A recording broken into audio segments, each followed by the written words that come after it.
হ্যাঁ, ঠিকই শুনছেন। যুক্তরাষ্ট্রে ডমপেরিডন গ্রুপের সকল ওষুধ ব্যান করা। এর প্রধান কারণ জানলে আপনিও অবাক হবেন। আসুন কারণগুলো জেনে নিই। বমি বমি ভাব, বমি আসছে, আমাকে কয়টা ডমপেরিডন দিন, এমন রোগীর সংখ্যা নিছক কম নয়। 60 বছরের উপর মানুষ যখন এমন আবদার করে, তখন এই ওষুধের পার্শ্ব প্রতিক্রিয়া সম্পর্কে জেনে আমাদের ওষুধ দেওয়া প্রয়োজন। কিউটি ইন্টারভাল প্রলঙ্গেশন, অর্থাৎ ইসিজিতে কিউটি সময় বেশি নেয়।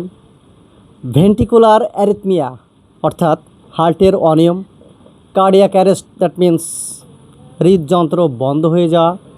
সাডেন কার্ডিয়াক ডেথ, অর্থাৎ হৃদজনিত মৃত্যু হতে পারে। তাহলে এই ওষুধের ঝুঁকিতে কারা কারা আছে? যাদের বয়স 60 বছরের উপরে, দিনে যারা 30 মিলিগ্রামের বেশি ডমপেরিডন নিচ্ছেন, আগে হার্টের অসুখ আছে এমন রোগী। কিউটি ইন্টারভাল বাড়িয়ে দেয় এমন কিছু অ্যান্টিবায়োটিক এবং অ্যান্টিফাঙ্গাল। কিছু অ্যান্টিবায়োটিক যেমন অ্যাজিথ্রোমাইসিন, এরিথ্রোমাইসিন, ক্লারিথ্রোমাইসিন, এই টাইপের অ্যান্টিবায়োটিকের সঙ্গে ডমপেরিডন না নেওয়াই ভালো।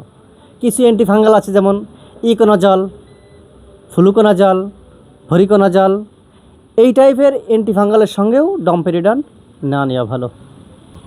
আপনাদের সঙ্গে দেখা হচ্ছে নেক্সট কোনো স্বাস্থ্য সম্পর্কিত ভিডিওতে।